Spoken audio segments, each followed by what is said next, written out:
mungkin bisa diceritain pertimbangannya akhirnya sekarang jadi produsen dan tugasnya akan seperti apa sih nanti? Oke.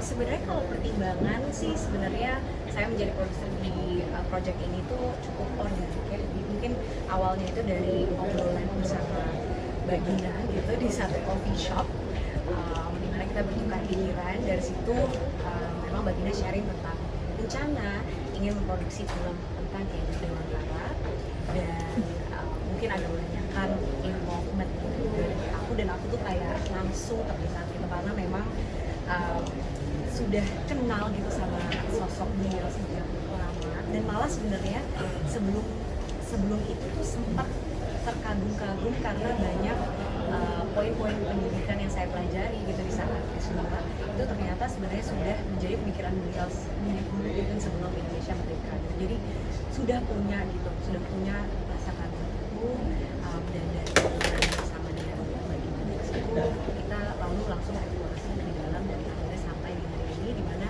kami bisa launching Akan seperti apa dari segi model? akan seperti apa.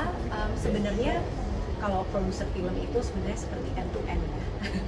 Tapi tentunya akan ada tim produser juga, jadi ada saya, ada produser ada Mas Salman juga, dan ada produser lain dari Planet Film, dan kami akan bersama-sama bagi-bagi tugas. Kalau Mbak Gina ini kan film tentang tokoh bangsa ya, dan udah ada juga beberapa film-film yang membahas tentang sejarah tokoh bangsa dan trennya seperti apa. Nah, mungkin untuk target penontonnya itu nanti optimisme seperti apa? Apakah ada patokan target penonton yang disasar? Sebenarnya menarik ketika kita bicara soal keinginan orang untuk mengenal tokoh sejarah. Misalnya kayak saya dulu nulis Habibie Ainun, itu sekitar 4 juta penonton, kemudian dari Rudy Habibie masa kecilnya juga sekitar 2 juta, 3 juta penonton, terus kemudian ada film terakhir Buya Hamka itu sekitar 1 juta penonton. Itu menunjukkan bahwa sedikitnya eksplorasi sejarah di ruang kelas sebenarnya itu adalah pintu gerbang untuk dunia hiburan, memberikan wacana soal dan mengenalkan siapa sih tokoh sejarah ini gitu. Dan ketika kita setiap tahun ya merayakan Hari Pendidikan Nasional, setiap tahun kita galau mau sekolah di mana, lanjut kuliah, siapa di sini suka merasa stres, aduh gue bener kuliah di sini enggak gitu. Nah itu sebenarnya adalah bahwa itu ada kata kunci bahwa pendidikan itu adalah gelisahan setiap manusia, dan mudah-mudahan dengan kata kunci itu bisa menarik penonton dalam jumlah banyak, karena yang namanya belajar nggak pernah berhenti, belajar seumur hidup. Dan semoga ketika kita mengenal akar pendidikan Indonesia, filosofi pendidikannya itu bisa membantu kita mengenal lebih baik kebutuhan kita mau belajar seperti apa dan apa sih yang harus kita pelajarin agar hidup kita lebih punya makna yang baik di dalam kehidupan yang terbatas ini. Jadi filosofis. Kalau untuk risetnya Mbak Gina, selain dari literatur yang disajikan oleh Kemdikbudristek tadi yang sudah disampaikan, sejauh apa untuk menggali riset ini ke keterlibatannya dengan keluarga? Salah satu yang menyentuh hati saya adalah Ki Hajar Dewantara itu anak pertamanya itu berkebutuhan khusus. Saya kalau merinding mengingat ini, bahwa Bapak pendidikan kita sadar bahwa manusia itu harus setara, manusia itu harus dioptimalkan jati dirinya ketika dia mendidik anaknya dengan penuh cinta dan kebanggaan, dan anaknya berkebutuhan khusus. Dan ini relate buat saya karena anak kami berdua tuh lahir dalam keadaan bibir sumbing dulu, anak kedua. Dan orang tuh kayak, dan akhirnya kami bikin yayasan bersama teman-teman yang lain, Yayasan Satu Senyum, dan kami sering sekali berhadapan sama orang tua yang malu dengan kondisi anaknya. Kebayang kalau misalnya ada banyak orang tua yang bahkan nggak mau ngakuin anaknya, masih malu mengakui anaknya dengan segala kondisi anaknya. Jangan gitu deh, anak kita nggak naik kelas aja rasa tuh muka taruh di mana. Bagaimana kita bisa mengoptimalkan hidup anak-anak dan anak-anak, terutama untuk anak-anak Indonesia ke depan. Jadi semoga kalau buat saya sama suami ini udahlah keluarga guru gitu, dan kami tiba-tiba ketika baca sejarahnya begitu relate, mudah-mudahan karya yang walaupun umum tapi amat sangat personal ini bisa kena ke banyak orang. Dan untuk itu tentu kami butuh riset ke banyak orang yang mungkin lebih paham dari kami, bahkan lebih paham dari keluarga tentang Ki Hajar Dewantara. dari pihak produsen sendiri seperti apa sih supportnya untuk mewujudkan itu? Iya, yang pertama gini ya, ini kan soal bagaimana menyajikan relevansi dari dulu yang punya pemikiran-pemikiran hebat kepada masa sekarang yang tadi mungkin soal galau, soal jati diri, galau soal mengenal tokoh bangsa itu juga penting sekali. Kemudian kalau jelas ini Bapak Pendidikan Nasional yang tiap tahun kita selalu rayakan 2 Mei dan sebagainya, tapi kok tidak ada film, dan film kita paham bahwa film adalah salah satu bagaimana membuat relevansi masa lalu kepada masa sekarang dan bahkan masa depan, karena selalu jejak digitalnya selalu ada. Jadi itu soal pembelajaran itu menjadi sangat penting.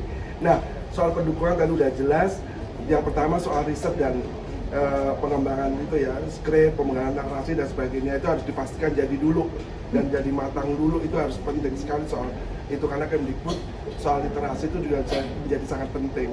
Jadi memastikan pembelajaran ini di skripnya itu sudah pesan-pesan yang, tapi saya percaya soal dengan Mbak Gina yang tadi udah bicara banyak gitu, jadi kami tidak ragu soal itu. Jadi ini memang Mbak Maudi, Mbak Gina, Mas Salman itu jadi orang-orang yang tepat untuk menggalak ini, dan Kemdikbud lewat Mas Menteri, apalagi sekarang juga menggalakkan Merdeka Belajar, ya kan, yang tidak harus di kelas, tadi seperti Mbak Gina, itu juga relevansinya tinggi sekali. Jadi saya pikir Kemdikbud siap mendukung tentu skrip dan ini, tapi kan skema-skema lain tadi udah saya ceritakan banyak sekali ya. Kalau nanti itu masuk di festival internasional akan pasti soal travel grant-nya akan muncul, tentu diprioritaskan. Kemudian kalau dia mendapat co-production dari luar negeri, tentu matching fund akan muncul.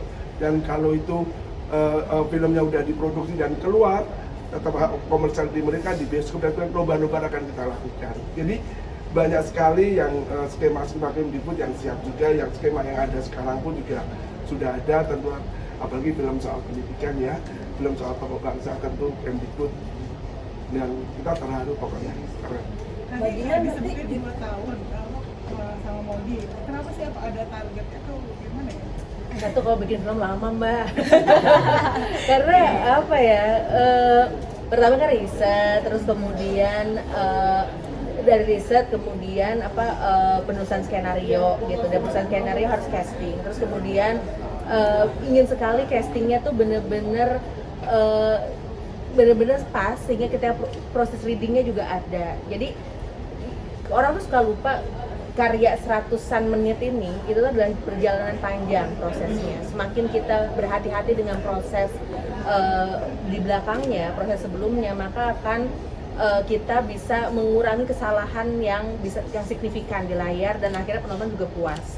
Apalagi ini kan juga ada dukungan dari pemerintah. Bukan pemerintah adalah duit rakyat, amanah gitu. Jadi kami ingin sekali bahwa kalau karya ini diridoin Allah gitu, ya harus proses juga harus benar. Itu makanya 2 tahun kami rasa titik yang paling matang. Walau alam kalau ternyata bisa lebih cepat dengan percepatan yang ada, tapi so far 2 tahun ini proses yang pas gitu. Judulnya nanti akan KHD atau akan berubah? So far KHD. Kenapa KHD? Ya, tapi ya nggak tahu ya walau alam. Tapi so far KHD Mbak, karena Ki Hajar Dewantara tuh banyak banget pemikirannya dan ingin sekali meng-highlight pemikirannya gitu. Jadi ketika kita bicara KHD gitu, orang udah tahu oh itu adalah akar, itu ada 3 huruf tapi sebenarnya akarnya panjang ke dalam. Kalau untuk nama-nama yang dipertimbangkan jadi KHD, tadi kan sempat disebut. Aku sih casting mas gitu, nggak ada pemainku yang nggak casting. Mau dia main dia pasti casting, terang aja. Kecuali Pak Ahmad Mahendra ya. Oke teman-teman, aman semua? Maudi, satu lagi Boleh, nanti abis ini mau Maudi sendiri? Iya, mau di sini. Iya. ada perasaan ketakutan atau misalnya mungkin tantangannya apa, terus akan kayak apa gitu kan 2 tahun ya. Iya, pastinya ada rasa ketakutan, tapi kalau mungkin ya saya pernah bilang ya, saya cukup suka ujian. Jadi ini adalah merupakan tantangan, dan rasa takut itu memang harus saya peluk dan harus saya terima dan menjadikan motivasi juga. Jadi minta doanya aja teman-teman. Pokoknya rencananya sih approach saya selalu curiosity, rasa ingin tahu. Jadi akan banyak, aku yakin dibantu dan disupport juga sama teman.